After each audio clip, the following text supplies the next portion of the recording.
Start with prayer. Father, thank you again for the opportunity to hear from you. Your word speaks to us across the centuries, millennia, and even the oceans and continents. Help us to hear what you have to say, be encouraged by it, and learn more and grow in our relationship with you. We ask your presence, your guidance, your blessing. In Jesus' name, amen. Amen.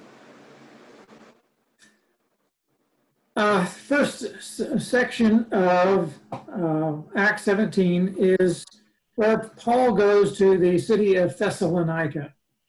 And there we also have, for this city, we also know that he has written letters to Thessalonica. So we can kind of see how the letters match up with Acts. And there's a bit of a different emphasis, and I will point out some of that. But I'll start by looking at where we are. Sharing the screen here. Philippi, this is where we dropped off. Philippi in what's now northern Greece. And then from Philippi, Paul went past Amphipolis, Apollonia, to Thessalonica. It's approximately 100 miles. And of course, he would be traveling by foot at roughly 15 miles a day. So it'd take him the better part of a week to get there. There are a couple cities along the way that he would certainly stop at there, but he'd have to stop more often than just the cities that Luke happens to name. It was a major thoroughfare for a Roman road. When Rome is over here on the left, and whenever they wanted to go east, they would come down to here, hop a ferry, go across, and they would cut across northern Greece to get into Asia Minor. From here, then they could go anywhere else they wanted to, whether to fight the Armenians, or I've forgotten the name of the other empire, empire over in Mesopotamia.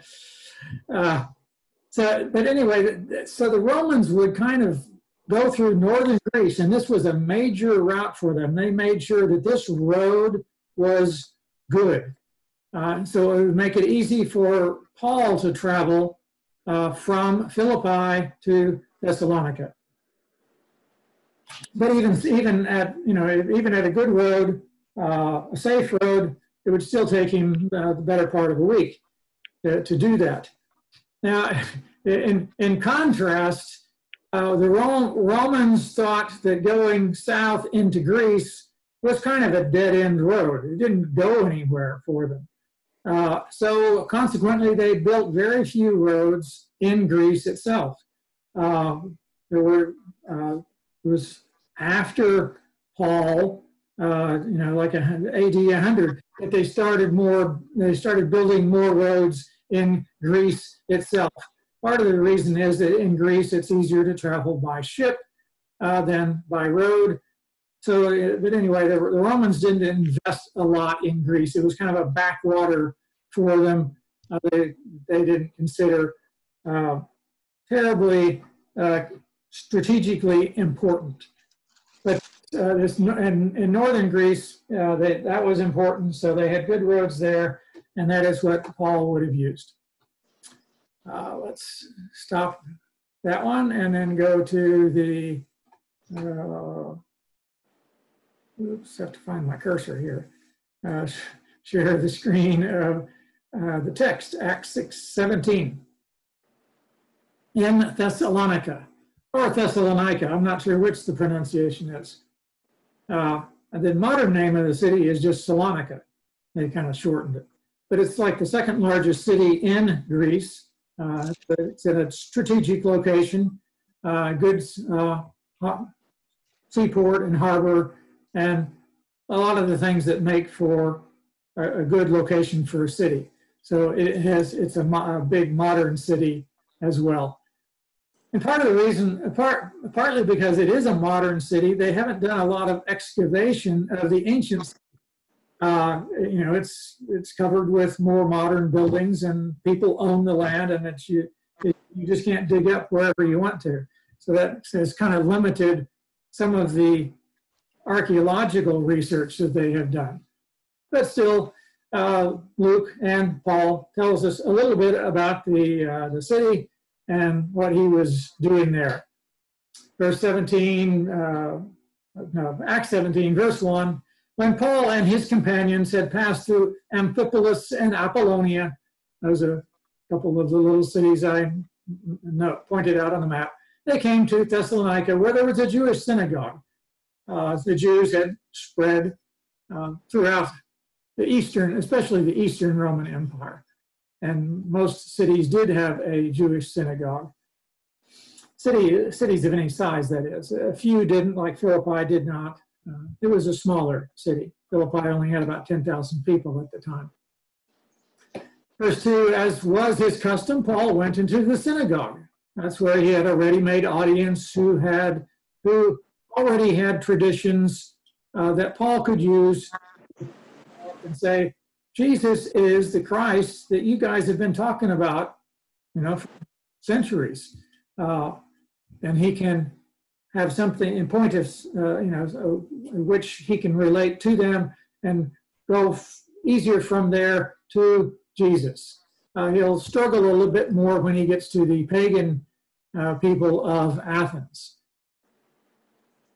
So on 3 days, he reasoned with them from the scriptures, explaining and proving that the Messiah had to suffer and rise from the dead. So he was connecting the Old Testament scriptures with Jesus. Now, the way that Luke writes this, it sounds like he was in the city only three Sabbath days. But the way Paul writes his letter to the Thessalonians, that makes it sound like he was there much longer. So in the little box there, I have quoted a couple things from Paul's letters that make it sound like he was there longer.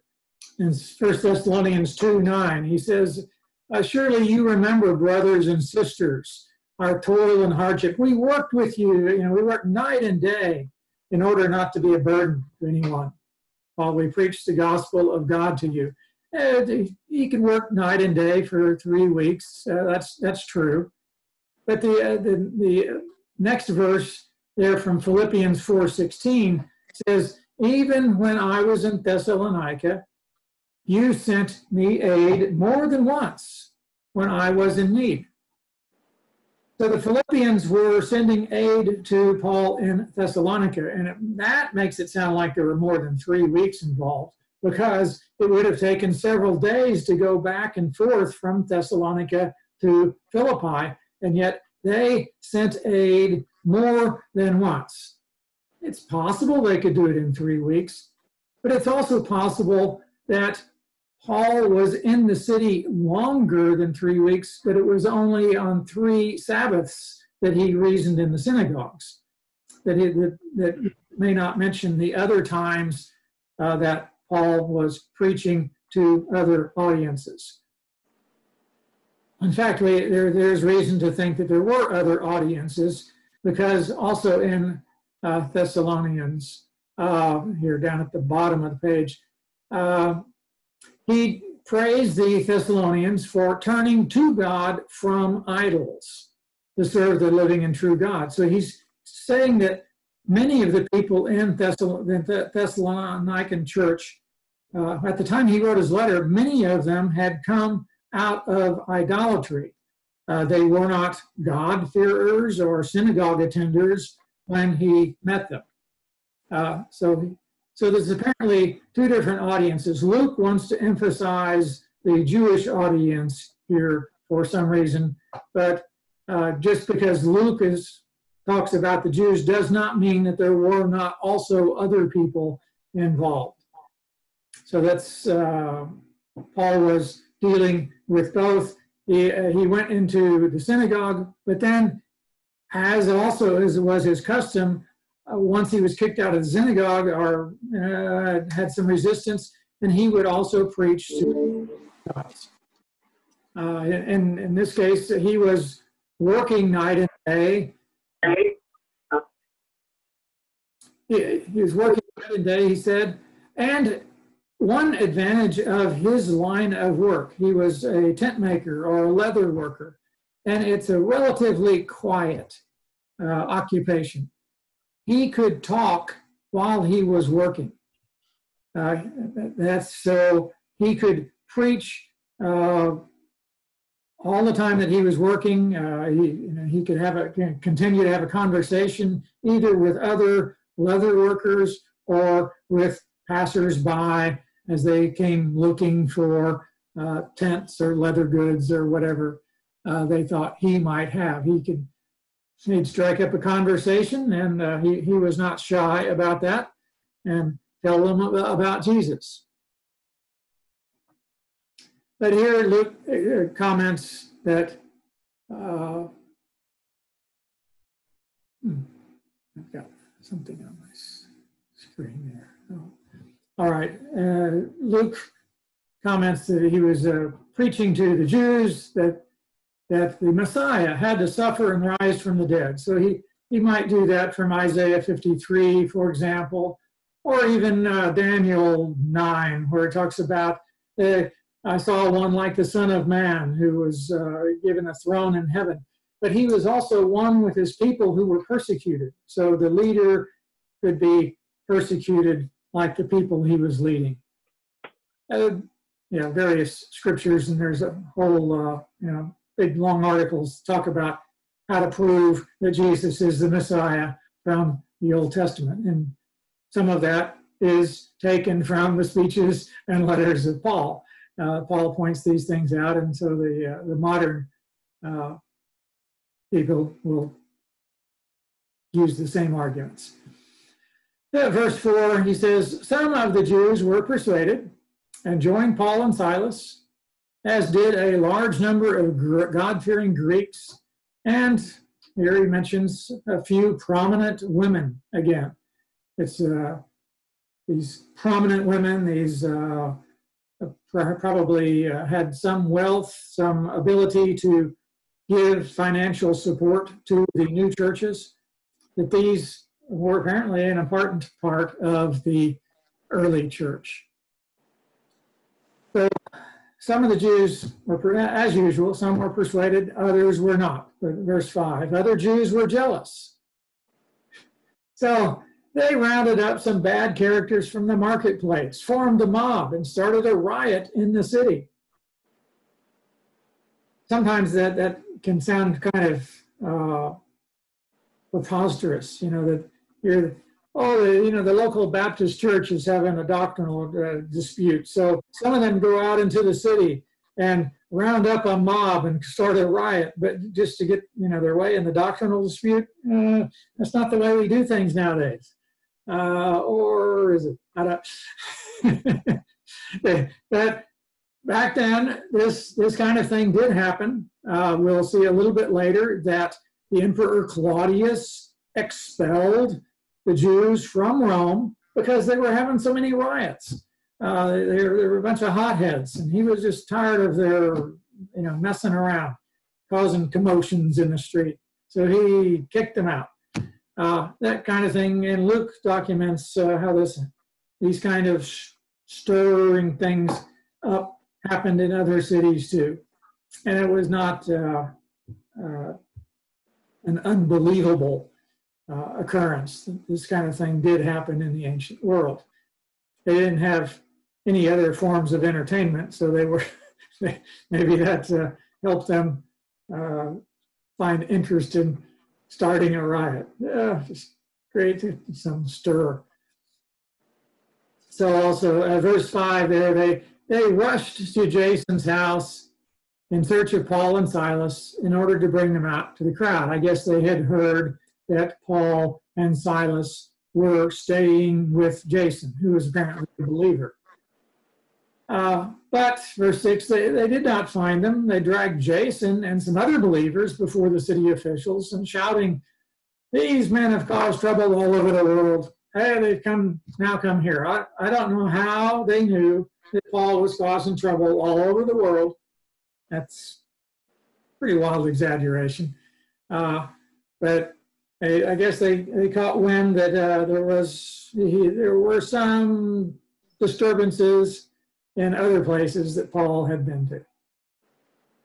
But he says, okay, these troublemakers have come here. Jason is giving them a place to stay.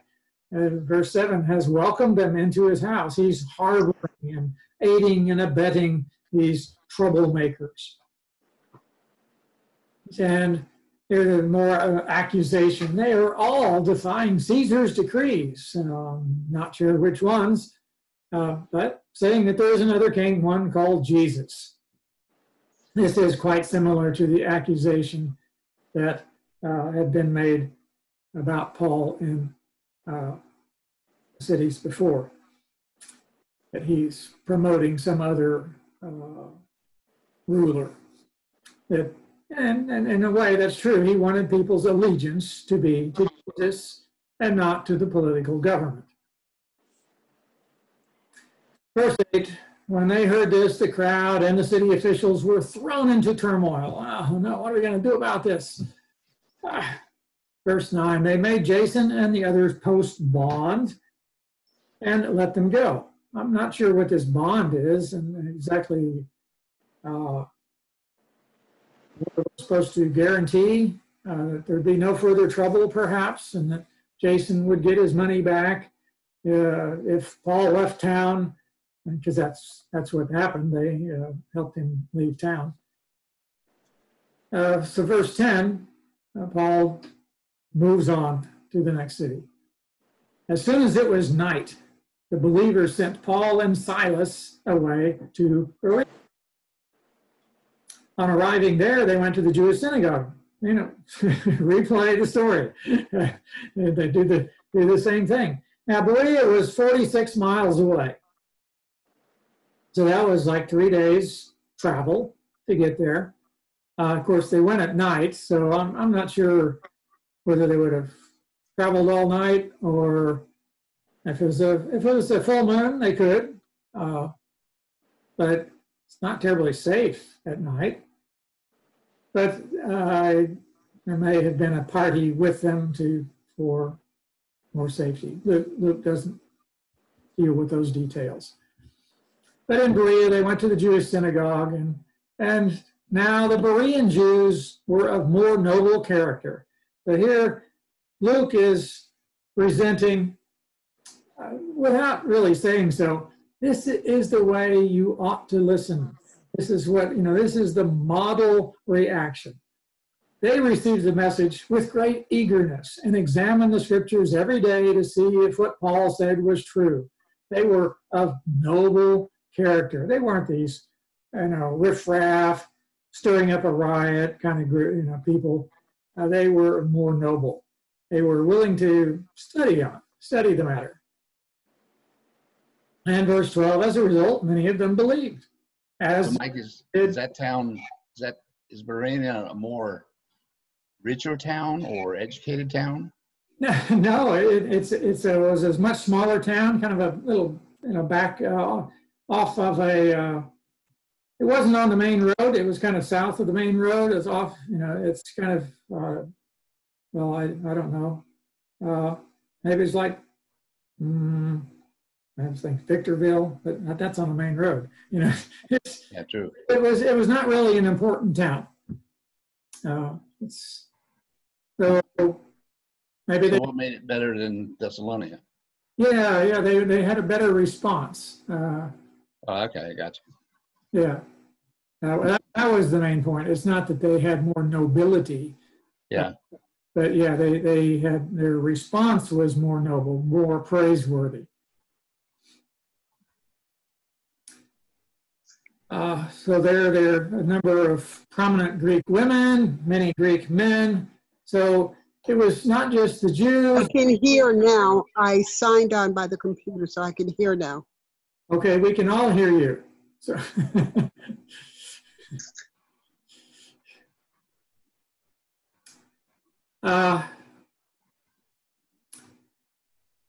Now, okay, verse 13, when the Jews in Thessalonica learned that Paul was preaching the word of God at Berea, they were upset about that, so they sent their rabble-raising crowd down to Berea to stop Paul. It was probably too late, but they could at least try to chase this troublemaker, as they saw it, out of their area.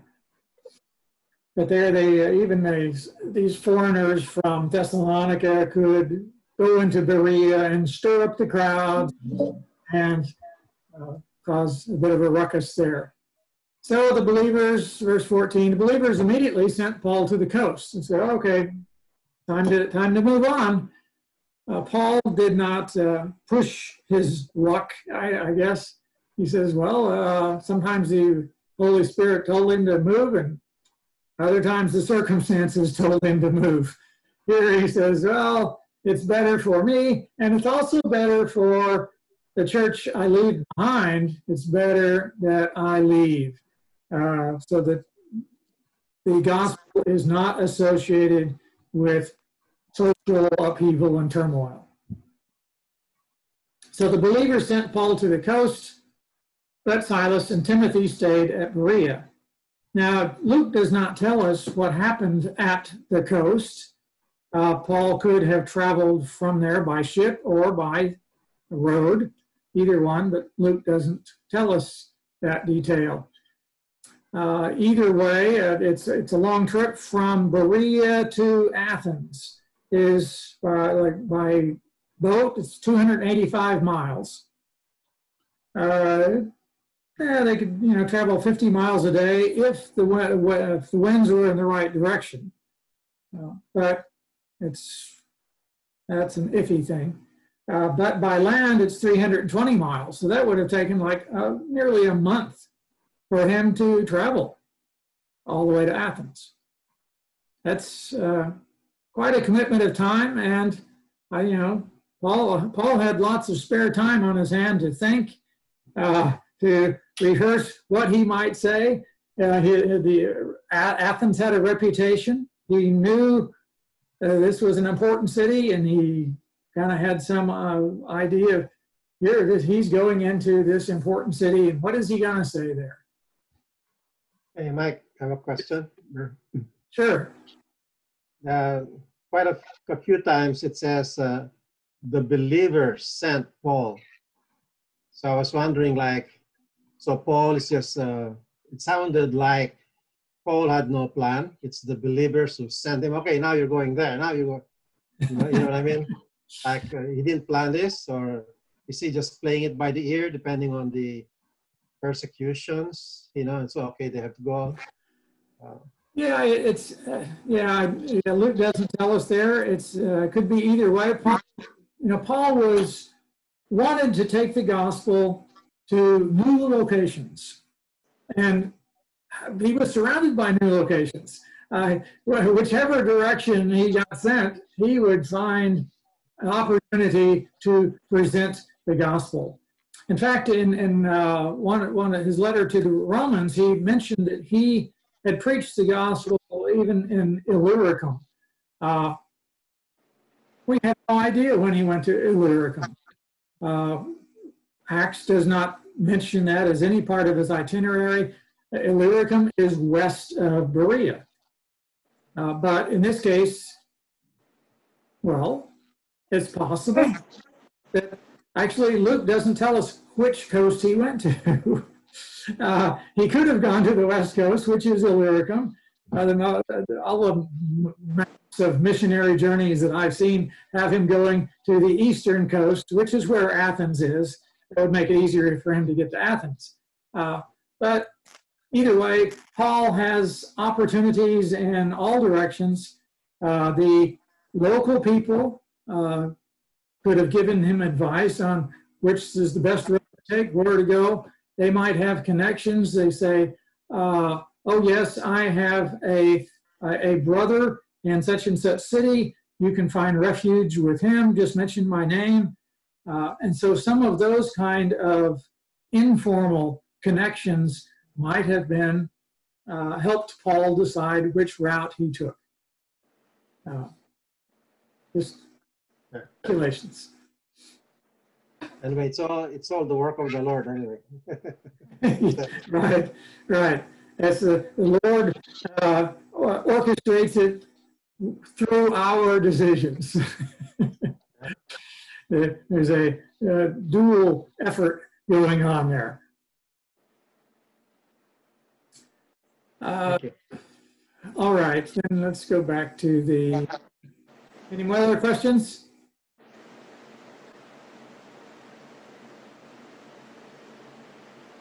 Okay, we'll go back to text here. Verse 15, those who escorted Paul. We don't know how many that is, but they brought him to Athens. And that's quite a journey for a group.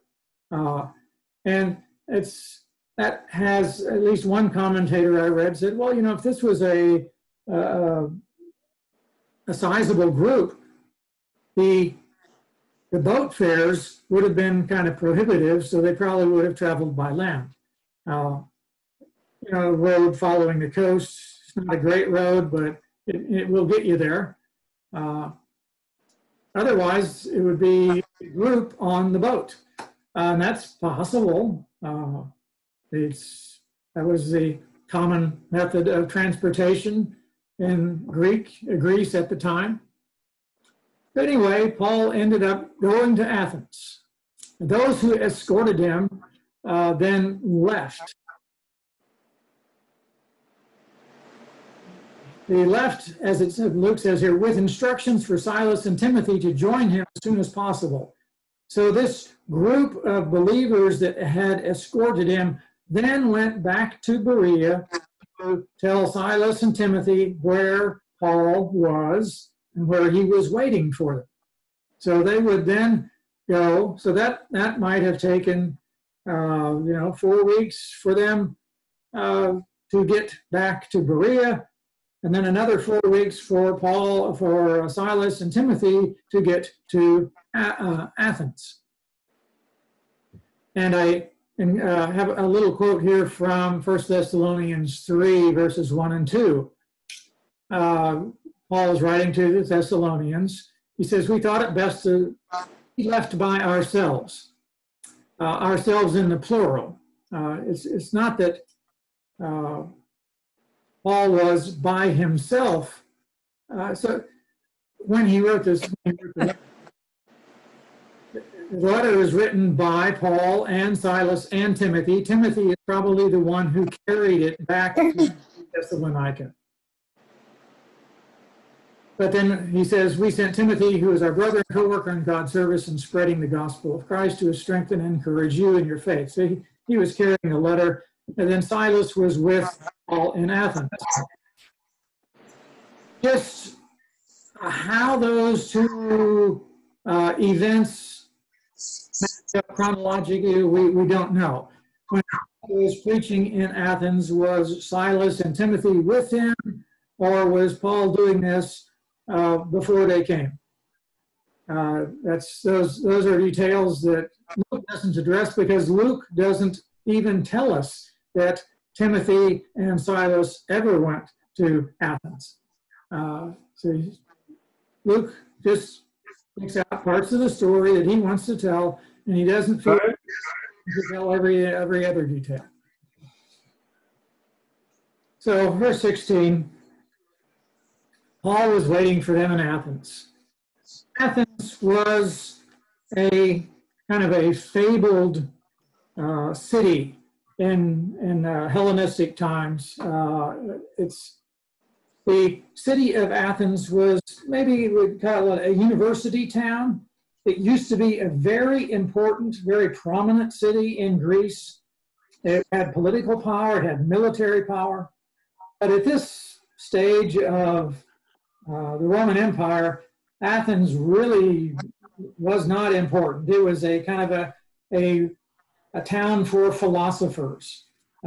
Some, like you might have in some little town, Malibu colony as a little colony of artists, and that's just what they do. It's and in Athens, they just had philosophers, and people would come from other areas to be with this philosophy, to talk about things that, kind of stretching their minds, but not really, not productive, very productive in terms of the Roman Empire. They were not, it's not a wealthy city, it's, 10,000 people.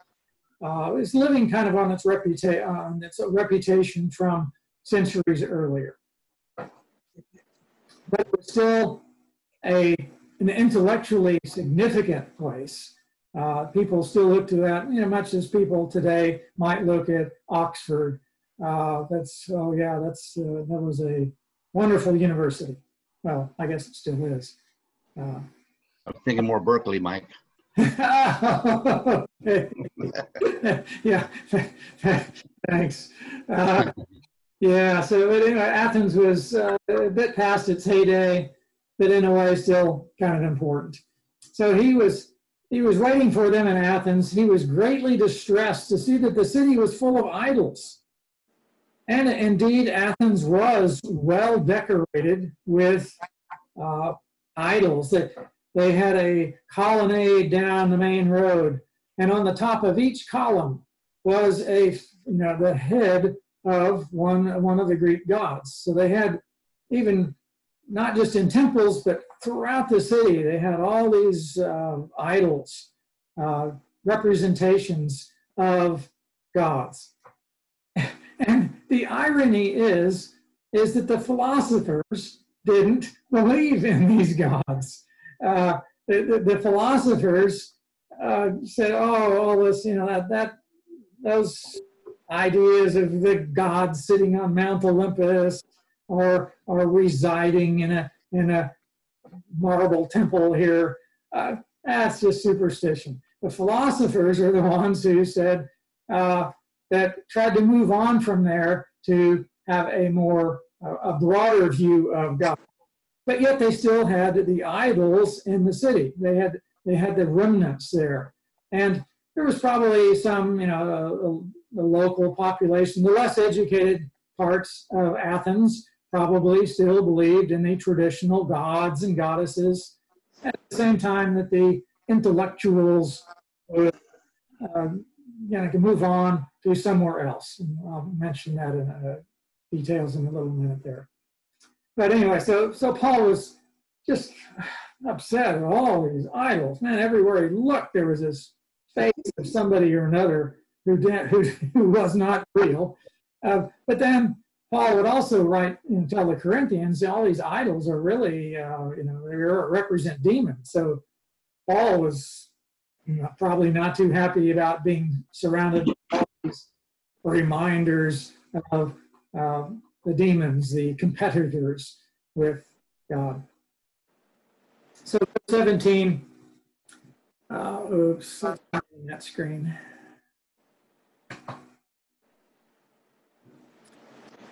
Verse 17, he reasoned in the synagogue with both Jews and God-fearing Greeks. So even in this pagan city full of idols, there was a synagogue. And so he preached in synagogue and in the marketplace. So that's two different audiences. That's Jews in one place, that's pagans in the other. And he would just, kind of that's free for all as far as speaking in the public square and say, hey, I've got something to say, and I'll take anybody on or questions. He had something new to preach. So verse 18, a group of Epicurean and Stoic philosophers began to debate with him. These Greek philosophies came in kind of three major schools. One was, the oldest was kind of the school of Plato, where and Plato didn't believe in all these the idols and gods. So he would say, the true God is really it's kind of a vague, ethereal reason in the universe.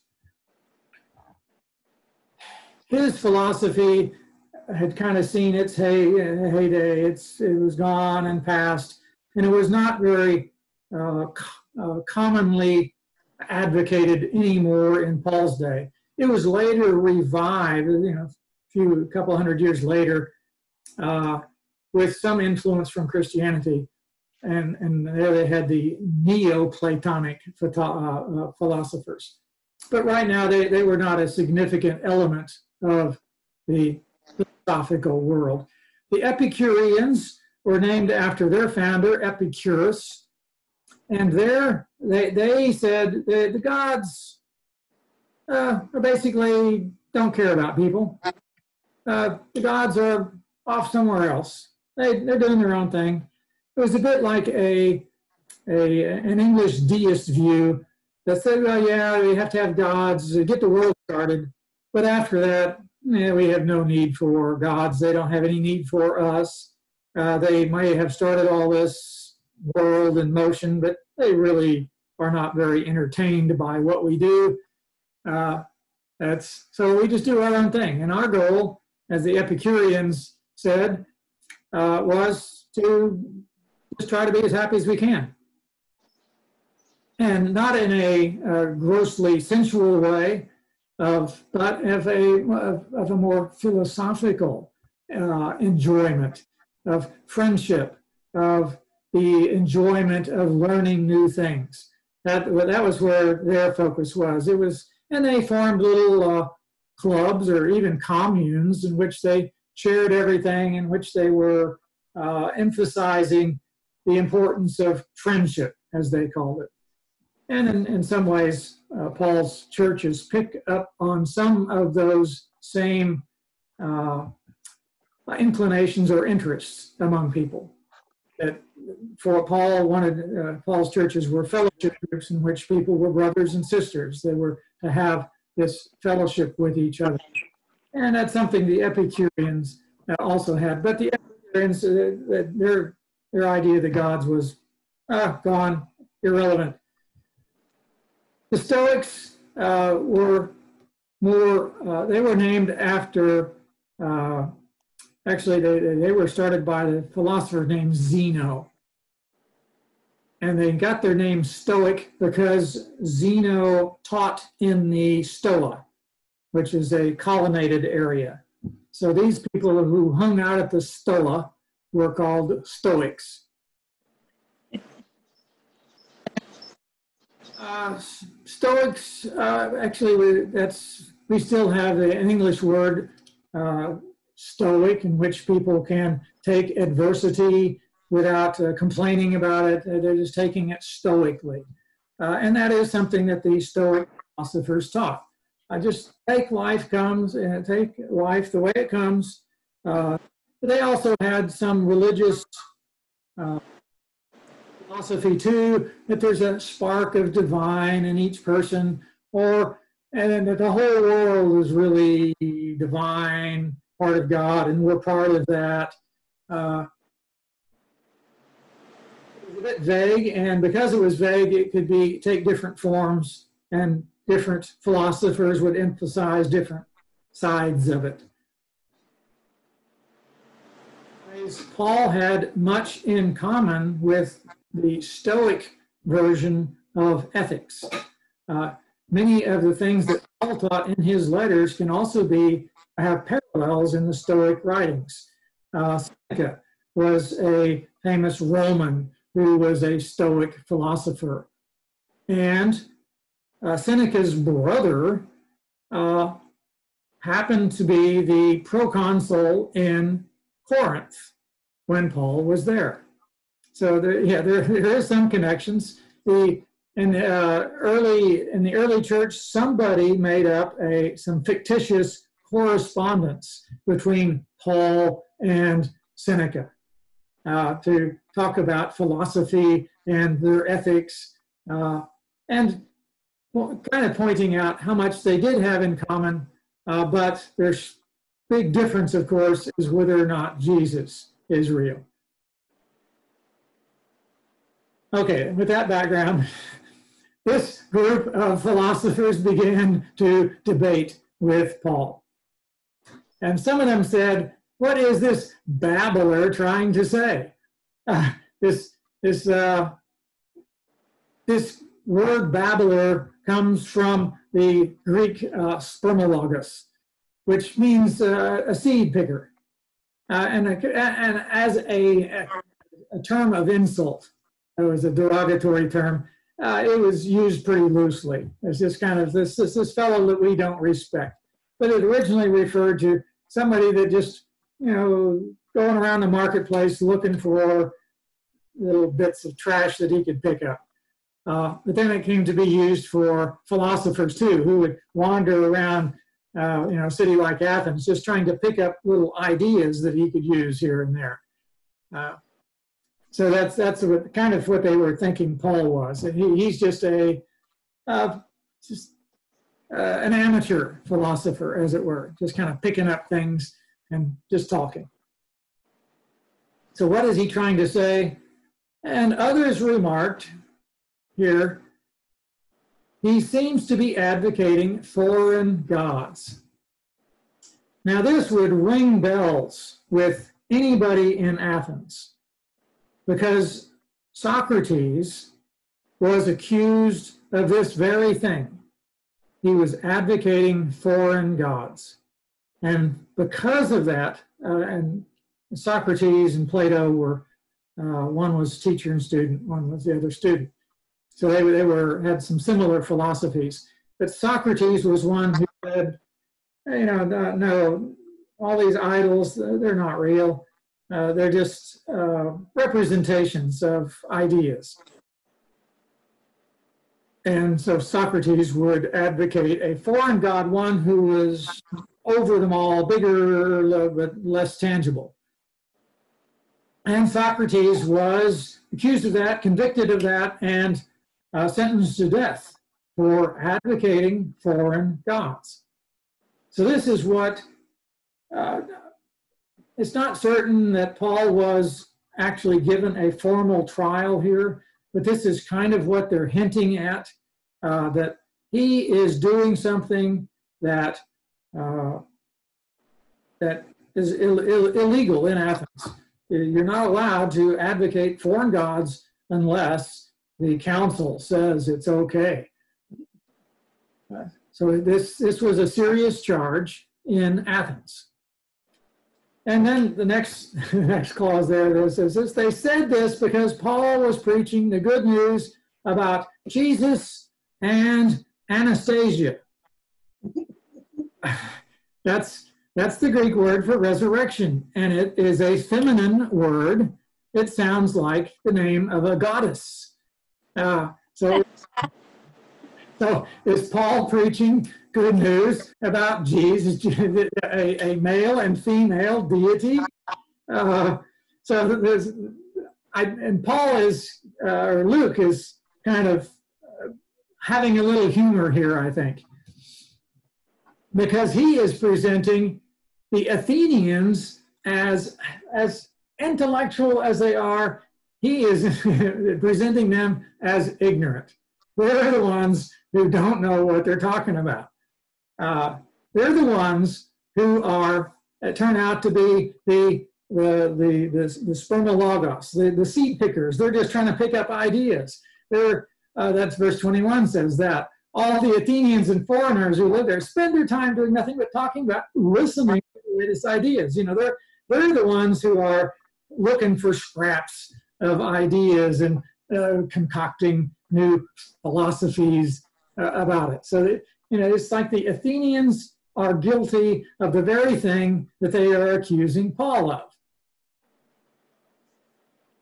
In verse 19, they took him and brought him to a meeting of the Areopagus, which is the centuries-long council of Athens that kind of ruled it and governed it, and Rome allowed that city council to continue. It is named Areopagus because it met on a place called Areopagus, which is Ares, the god of war, and the Pagus means a hill. So it's Mars, or Mars is the Roman name for it, the hill for the god of war, Mars Hill. And so there are some modern ministries that use the name Mars Hill in kind of looking at Paul's presentation here on the Areopagus to pagan philosophers. But it's not certain that this actually met on the hill where it used to. The council could also meet in town. So we're not really sure where this was, or even whether it was a formal trial. There was some kind of meeting going on of this group, and they said, okay, verse 19, they said to him, "May we know what this new teaching is that you are presenting?" And that's kind of a neutral way of saying it. It could be translated a bit more forcefully. It says, yes, we have a right to know what this new teaching is. It was not just a request, but it was a request from the ruling body, kind of a request you can't ignore. You are, Paul, you are commanded here to come before us and tell us what this teaching is. Because I don't know, I guess they'd heard rumors from, little fragments of information from here and there. And they, all right, we want to hear it from the actual person's mouth. What are you saying? Verse 20, you're bringing some strange ideas to our ears, and we would like to know what they mean. We would like to know these new strange ideas. The Athenians, they were just like to talk about this stuff. So verse 22, Paul stood up in the meeting and said, "People of Athens, I see that in every way you're very religious." I think that King James uses the word superstitious, but I don't think it was meant to be an insult. Normally in a speech, people start with some kind of compliment to the audience to help them listen favorably. But anyway, you're very religious. You're very attentive to religious details. Or verse 23, as I walked around and looked carefully at your objects of worship, I even found an altar with this inscription, to an unknown God. Now they have found altars with that. I'm not sure that I have all the details, but I think in Athens, the altar they found had this in the plural, to unknown gods.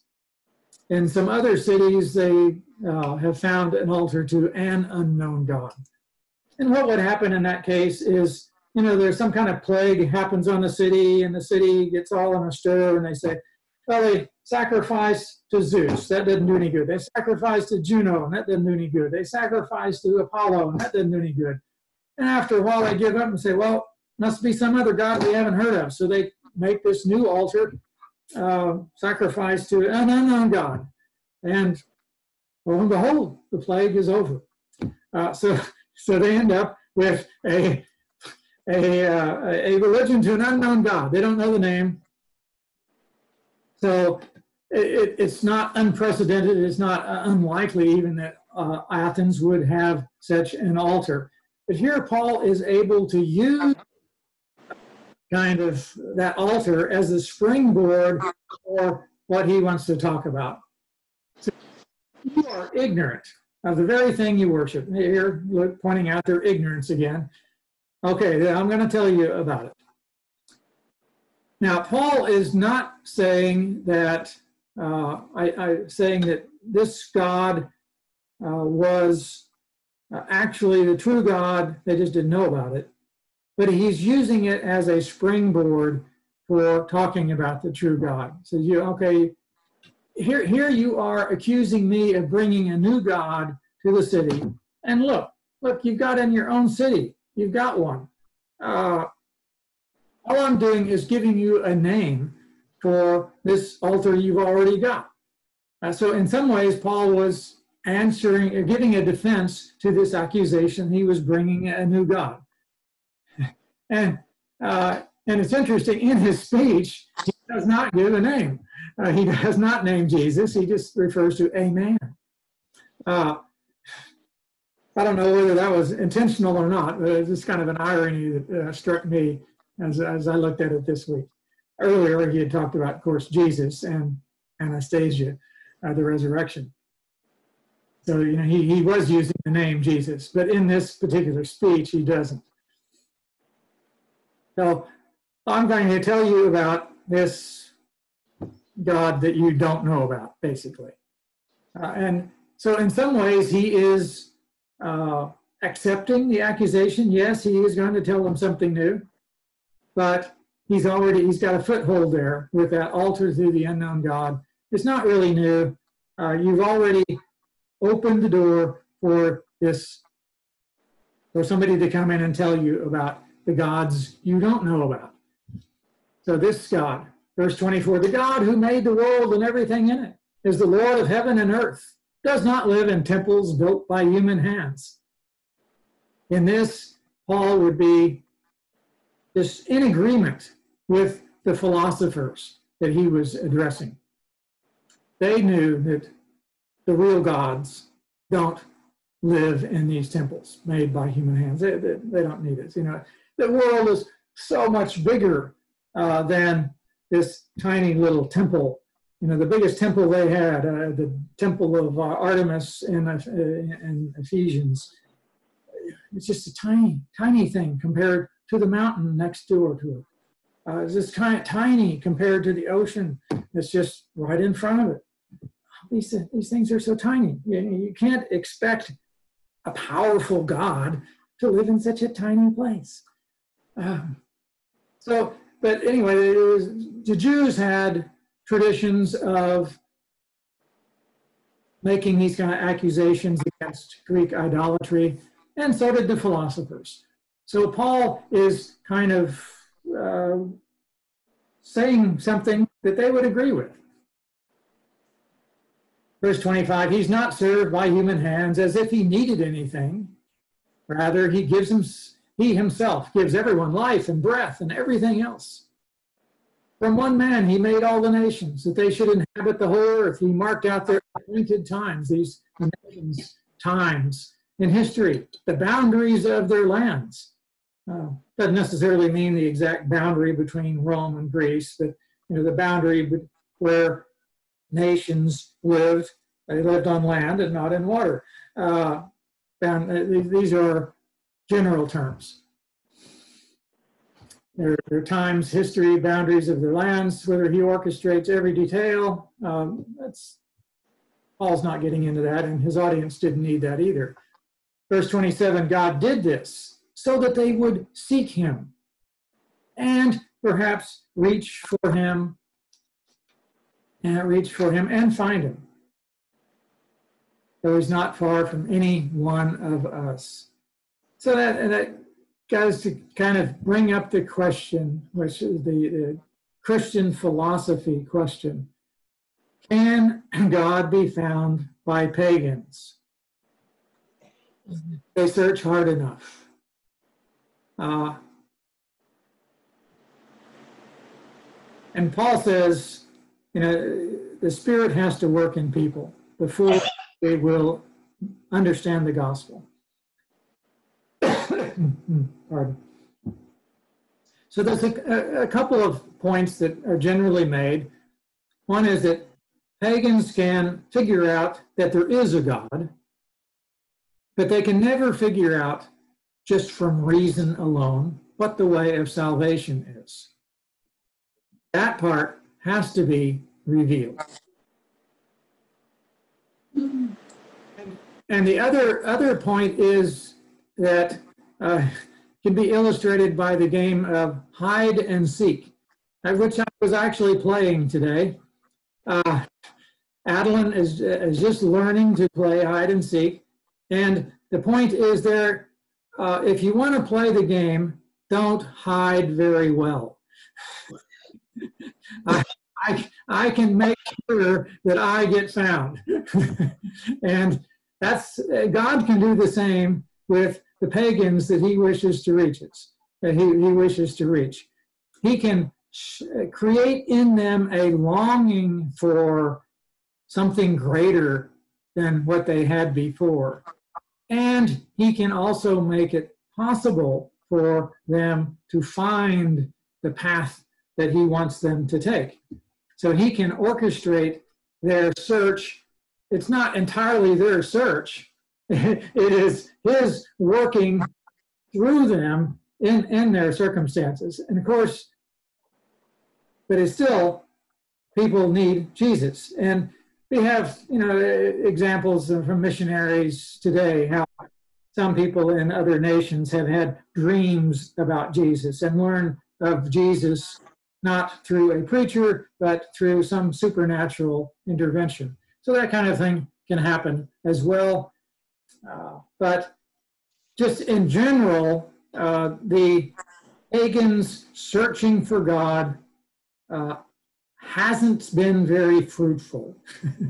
It's you get a city like Athens, people have figured, the philosophers figured out centuries earlier that idols weren't anything.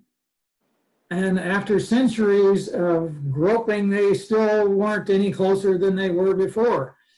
Paul had to come in and reveal to them something that they couldn't figure out for themselves. In some ways, it was what he revealed was kind of contrary to what they would have figured out on their own. So there's an element of supernatural revelation that is essential there. Well, I'm out of time. That's an interesting chapter. Any questions? What kind of questions would you have? Just a comment, and what do you think? As I was listening to the story, I was trying to picture them traveling. You tell me, they travel hundreds of miles by boat and all of this. So I kind of imagine Paul and his people must be younger in their ages, as far as their age, because they can walk hundreds and hundreds of miles. Number two, I can imagine they go from one city and another city, different cultures. So that's probably they're exposed to dealing with different cultures. That makes them good missionaries. And also language. I mean, us now, when we think about going to another country, that's the first thing we consider. Can I speak their language? Now, they go to all these cities in Asia Minor, and yet they seem to be very capable in presenting the gospel to the non-Jews or Hellenistic, whatever, and engage with them. And also they have the ability they have the skill in argumentation, reasoning. I mean, you mentioned there verse 17, and Paul reasoned with them. He didn't say, and Paul preached. It says, he used the word reason, The discussion. Yeah, that's kind of interesting. And I was trying to picture that image. Yeah. Nobody back then had horses then, huh? Well, they did have horses, but they probably weren't wealthy enough to have one of their own. The Roman nobility would have them. The military, of course, would have them. But even the majority of the Roman troops were still foot soldiers. They marched. Yeah. How old do you think they were? I mean, in the estimation of scholars. Wow. Yeah, I don't know. Paul was probably the oldest of the bunch. Some speculate he was probably born about the same time as Jesus. This was in the say early 50s, so he would have been 50 years old. Timothy, of course, was much younger. Timothy, he said, my son in the faith. So Timothy could have been 20. Silas, we have no way of knowing. Luke, don't think we know. It was certainly a rigorous journey that they were always on the move. And none of them are Judean anymore, right? Most of them are not Judean Jews. there of other places. Yeah, well, Silas was sent from Jerusalem. Well, he may have been originally Judean, but yeah, it's not necessarily. He could have been in Jerusalem without being Judean. Yeah, so and Luke definitely wasn't, and Timothy definitely wasn't.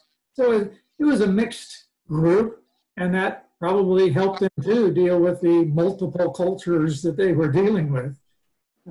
The fact that the Greek was so widely spoken, you know, the Greek Empire had conquered 300 years before and spread a common Greek language, although I'm sure they had different accents, but they had a language that they could have used, even in places where the people might have preferred a different language, they could still use Greek. And the Greek forms of argumentation, of how to preach and whatever. That's some cultural common things in common. So Paul knew his Greek and his Latin. Yeah, it's not sure how well he knew Latin. He would have had an opportunity to pick it up in several places from Roman governments, you know, even cities like Philippi, where all the inscriptions were Latin. Latin was probably widely spoken, so he would have heard it being spoken. But some still think that one reason he wanted to stop in Rome before he went to Spain is that so that he could get some people who were native Latin speakers to go with him to Spain. That he would be helped on his way by some help from the Roman Church. Speculative, but it's possible he knew it quite well, but it's also possible that he didn't have as much opportunity to use it as he might need in a philosophical discussion.